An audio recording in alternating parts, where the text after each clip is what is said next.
No, I am not dead. I am very much alive, but I can assure you that it was all for a very good reason. The schedule between my full-time job and my schoolwork makes it very difficult to try and find time to sit in front of my eyesight camera and share with you my opinions on tech toys every now and then. So, all that matters is that I'm right here and I'm ready to get started. Not the brand new one that was just announced, but my old one.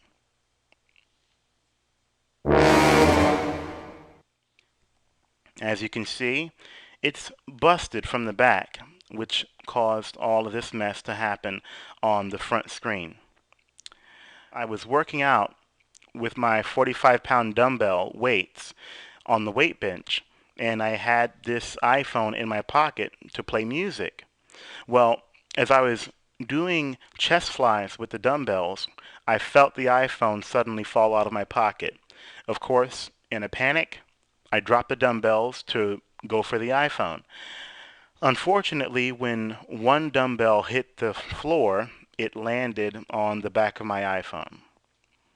So that's where you have this nice little dent here, which caused all of the nice little mosaic artwork on the screen. So to make a long story short, iPhone's dead. It's completely gone. There is no resurrecting it. It's not going to be reincarnated. It is pretty much gone into oblivion, and I have no choice but to move on. So that's what we're going to do. It's great that it's got built-in GPS, and it's great that it's got built-in 3G. The thing that turns me off about the iPhone are two things. One, lack of innovation.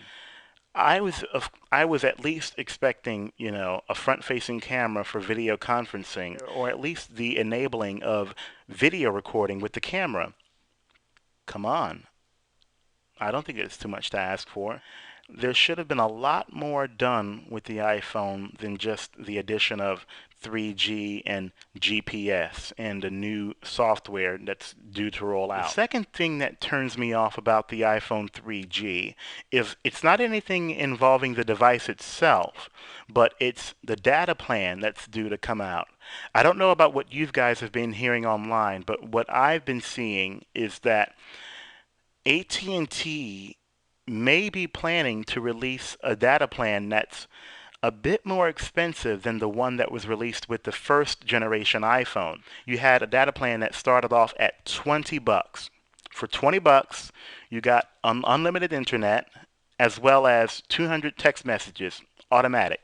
No ifs, ands, or buts. Now, from what I understand, AT&T has increased the price of the iPhone data plan to $30. But what really got under my skin was not the fact that they increased the price, but the fact that they took away the text messaging. For 30 bucks, starting off, you only get unlimited internet with the iPhone 3G.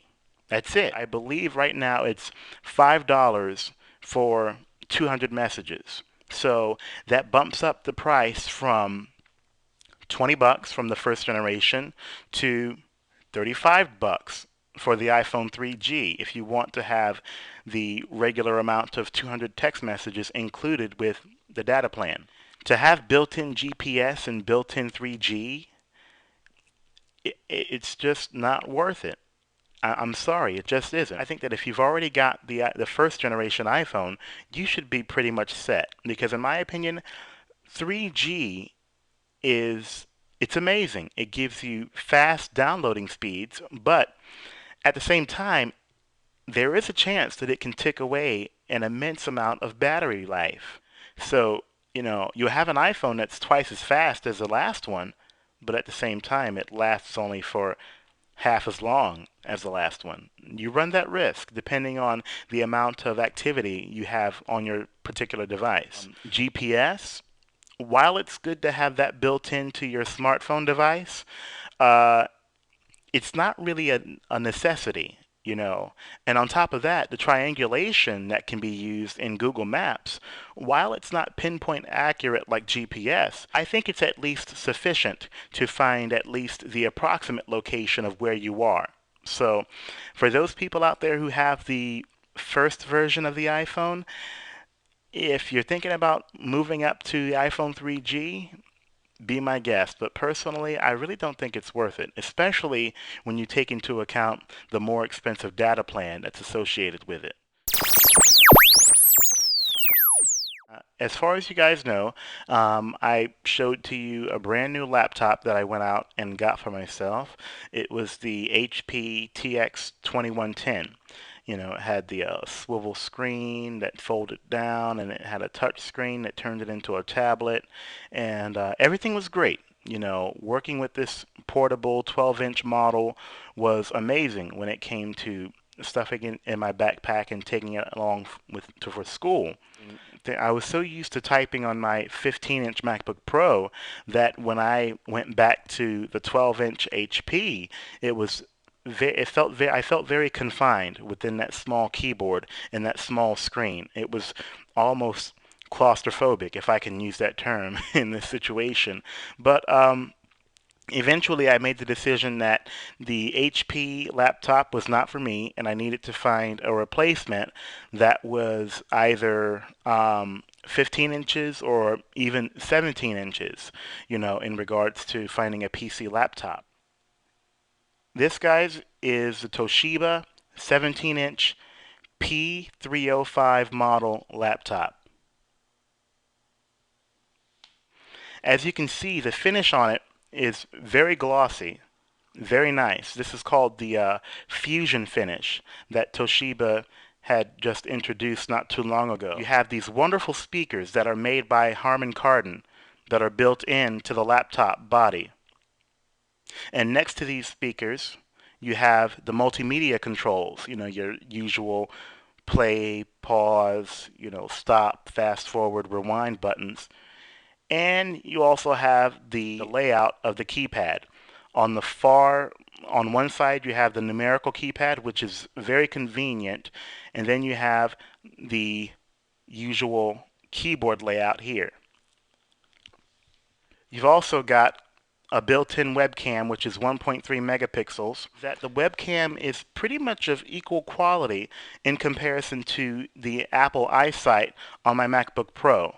So I'm really looking forward to possibly shooting future YouTube videos with this webcam in a bit.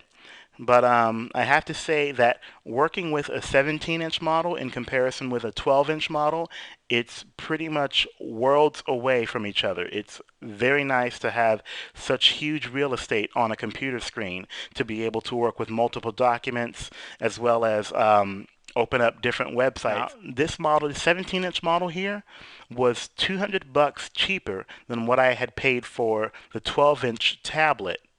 Now, these speakers have very good bass when it comes to playing back your music, and I'm going to show that to you right now. Turn it up a little bit.